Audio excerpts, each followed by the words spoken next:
Mr. Chairman, sir, I thank you for giving me this opportunity to speak on the budget. While welcoming the budget for the coming year, I would like to make a few suggestions.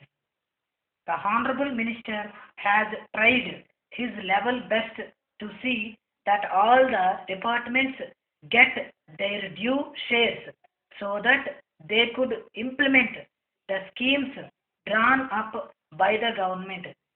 The first point is since independence, previous governments have drawn up so many plans and programs for the welfare of the people.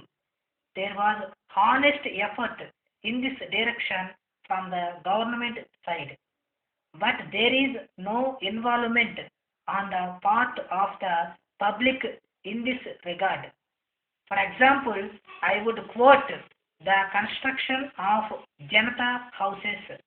Out of total number of these houses constructed under the Janata housing scheme, nearly 50% of the houses have fallen down.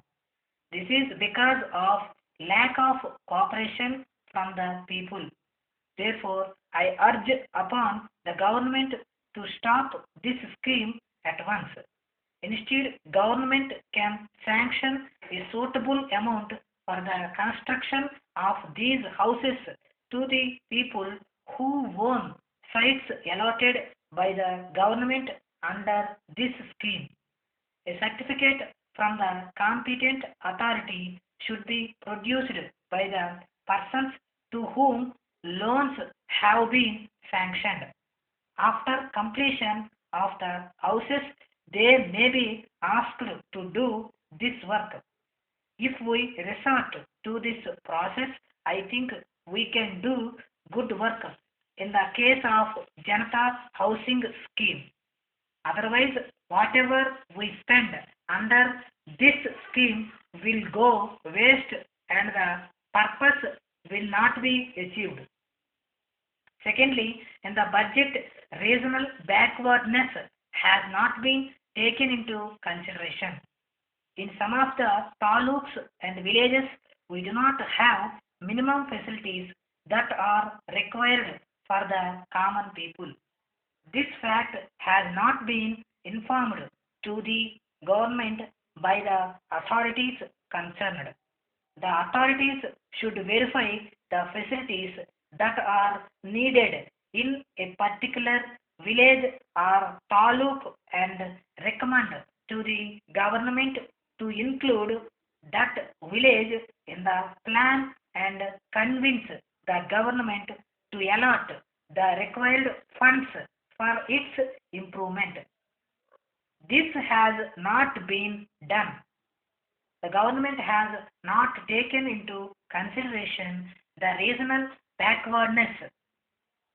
The funds to particular areas are being allotted by way of influence and political pressures, even though the taluk is provided with all the amenities required. The practice should be stopped. While allotting funds, the government should take into consideration regional backwardness and allot more funds to those areas for the development works. Thirdly, I would like to submit that during the last 7 years, rural roads in our state have been completely neglected. In my own taluk, proper roads have not been built for transportation.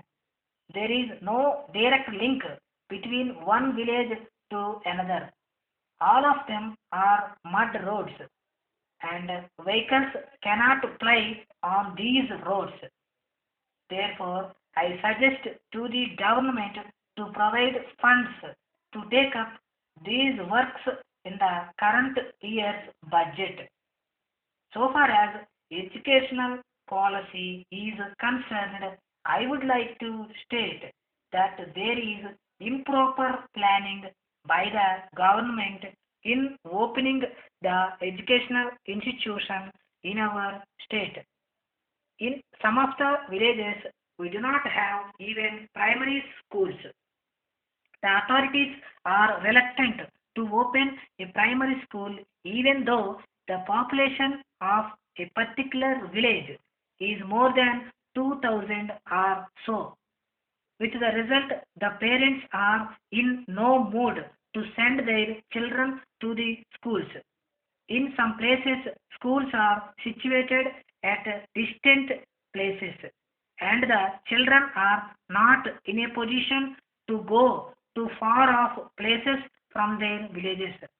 Therefore, I urge upon the government to set apart more funds for the purpose of establishing primary schools in villages.